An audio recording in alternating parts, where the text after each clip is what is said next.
war diaries of Anne Frank and also Trần Nguyệt Hà today. Yeah, actually, I'm a teacher in Amsterdam High School for the Gifted, and I've been teaching these students, right? And I've been very much engaged in teaching them history every day. I had an opportunity to go to Sweden and Edinburgh to learn university degrees. And when I came to Europe, I came with a kind of a peaceful mind. But when I came there, I learned a lot about war. And when I came back in 2012, I got a chance to school students about history of World War I, World War II, especially the Holocaust and everything. And I watched movies like Freedom Writers, 7, yeah, about a group of American students.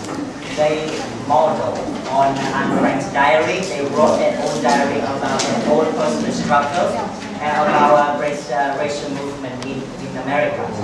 And we also watched The Reader, which is a very famous book in Germany, and also it has been made into a movie. And then we watched it and we discussed a lot about the topics about Holocaust and everything.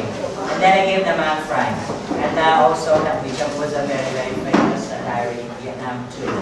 And we talked about these two diaries, how it felt personally to be in hiding, especially when you are Jewish people hiding under, behind from the law. Otherwise, you will be executed if you got caught. And the feeling of Anne Frank is so special because it is personal, unique, and it is extremely relevant to teenagers.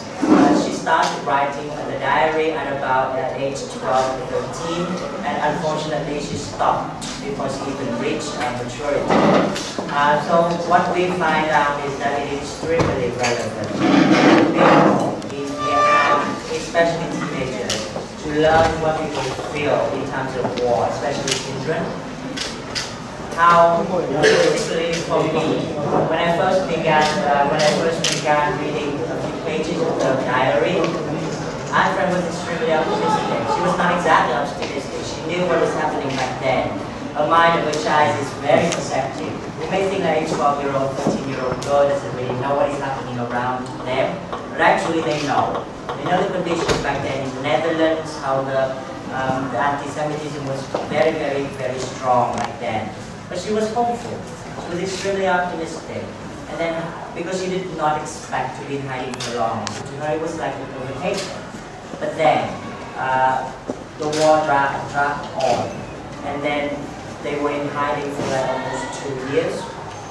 And then people's spirits got a lot more difficulties and despair and desperation and everything. But there is something that still resides in Anne Frank's spirit. Hope that one day this war will end. Yeah. So this is basically what I personally learned from the diary. And now that is just for some kind of introduction, and we are going to move to the main part of the discussion. I hear the approaching thunder that one day will destroy us too. I feel the suffering of millions, and yet, when I look up at the sky, I somehow feel that everything will change for the better, that this cruelty too shall end, that peace and tranquility will return once more. In the meantime, I must hold on to my ideals. Perhaps the day will come when I'll be able to realize them. Wherever you are, from now on, you can visit the secret annex online, where Anne Frank was in hiding for more than 2 years, and where she wrote her diary.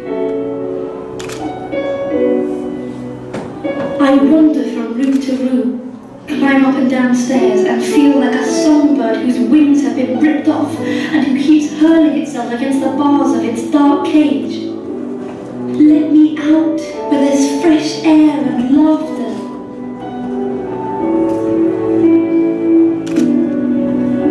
Watch unique TV recordings in which the helpers talk about their memories of those in hiding. That's something we should never forget. While others display their heroism in battle or against the Germans, Our helpers prove theirs every day by their good spirits and affection.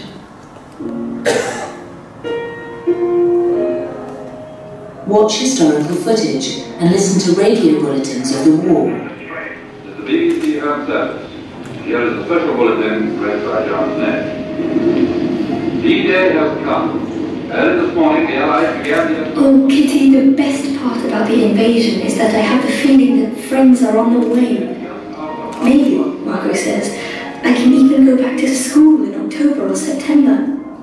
Discover Anne's dreams and ideals. The nicest part is being able to write down all my thoughts and feelings. Otherwise, I absolutely suffocate.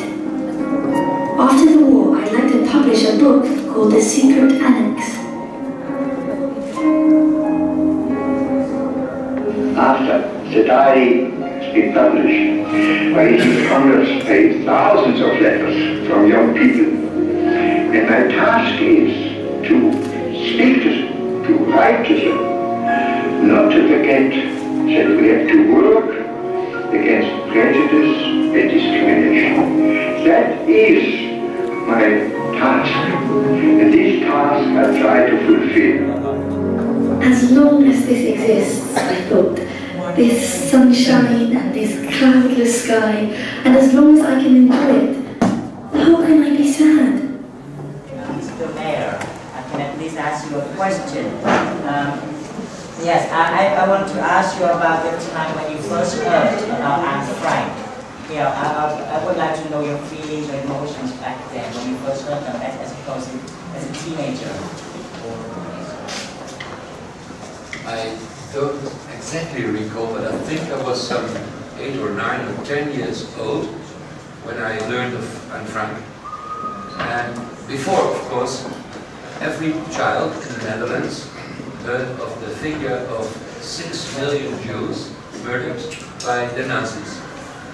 And now the figure of 6 million, not only for a child but for everyone, is abstract. It is a figure. And Anne Frank was the personification of it. It got the face, and we owe that to Anne Frank. And I think that is so very special about this touching diary, that she is a symbol of the murder of 6 million Jews. I see, yeah. That exactly is also what I'm trying to tell my students too. How actually one story can touch the heart of many people when 6 million is just a number. It is extremely hard to get personally connected to a number. But when you can actually get deep, you spend a lot of time reading and getting into the life of Anne Frank with the 250 pages, and actually you get to understand more. And then your personal experience gets universalized in a way. And yes, Mr. Mayor, I also want to ask, when did you first visit your Anne Frank's house? And what was your thoughts and feelings when you first visited? I don't recall when I visited in the meantime many times. I also have little children, and Ronald will remember 2 years ago when they were 8, 6, and 4 years old. We showed them around, and Ronald did us the honor and favor of showing them around. And I remember that at least the then 8 and 6-year-old little children were very, very impressed and touched by it. And I think I visited around my 10th birthday for the first time. But I can tell you, I'm not sure Ronald knows it undoubtedly, I think almost all of the children in the Netherlands, once in their lifetime, visit the Anne Frank house. There are 1 million visitors every year. Interesting that we mentioned about the Anne Frank house. Maybe I can direct this question to Mr. Ronald, the director of Anne Frank House in Amsterdam. Yes, Mr. Ronald, when did you first discover the diary of Anne Frank? It was when I was still in primary school. It wasn't required reading, but it was actually read by, I think, any child in Holland by the time.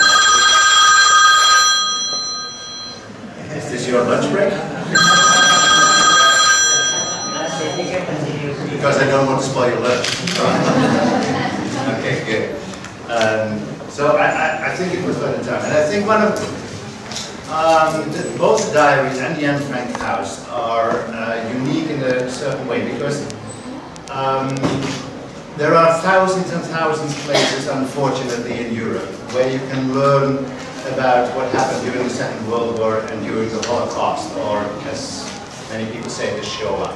You visit one of those places, and I think what really makes this place unique is, and I should repeat the words of Otto Frank. You saw him, the father of Anne. He was the only survivor of those in hiding in the secret annex. And he once said, in 1959, so a long way back, he once said, "It is not just a history lesson, it is also a lesson of history." And I think that is very much what we do. When you come to the Anne Frank house, you will visit, we used to say, we are the only museum in the world that is empty. It's an empty house. And this emptiness is reflecting, first and foremost, the absence of Anne Frank. The little girl, your age, even younger, who wrote a beautiful book. And that book is the only thing that is left in that house. It is the silent messenger of that history. It is the emptiness because Anne Frank is not among us anymore, because she is killed. It is, just like the mayor said, it is not just Anne Frank who is not there anymore. We are, as the inhabitant of Amsterdam, the mayor used to say we're a little bit chauvinistic. I'm very chauvinistic actually about the city. And it's a beautiful city. I don't know if you have some pictures of Amsterdam. You know something of Amsterdam? Can you picture it? You're on the canals and the beautiful houses. You have some pictures probably, right? Yes. Well, it's a beautiful city. But there is a different reality underneath that reality. And the emptiness of the Anne Frank house is the emptiness of the fact that 60,000 Jews from Amsterdam were deported and killed. So all those houses that picked up, history picked up its course, new inhabitants came and inhabiting these houses. And there is one house in the whole city that is still empty. And that reminds us of an emptiness that is underneath the beauty of the city. That is underneath the reality of Amsterdam in 2014.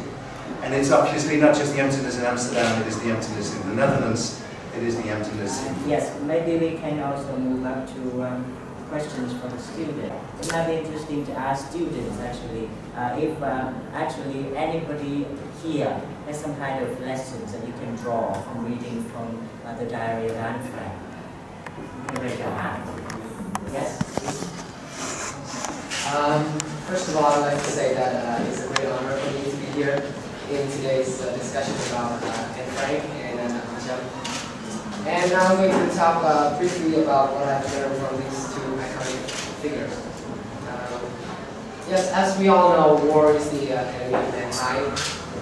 During war, billions and billions of people have to suffer losses. Thousands of families were separated, and the whole world turned into an anarchy. But what I find most interesting about both writers is that they were able to bring into their books a different side of the war. The war is not so brutal or abominable, but full of love and passion. And I think that the diary of Anne Frank not only did the story of Anne Frank teach us about an important historical event, but it also educates us about the importance of cherishing the lives that we have today and we are blessed with today. And therefore, I think that I, as well as my fellow students here, we are all very proud of being the students in Amsterdam High School, because we know that this school is the result of the warm and noble companionship between two nations, Vietnam and Poland. And we think that it's our duty to keep working and studying harder so that one day we can help make the world a better place, to maintain the tranquility in the society, and to prevent the wars from ever happening again. Thank you all.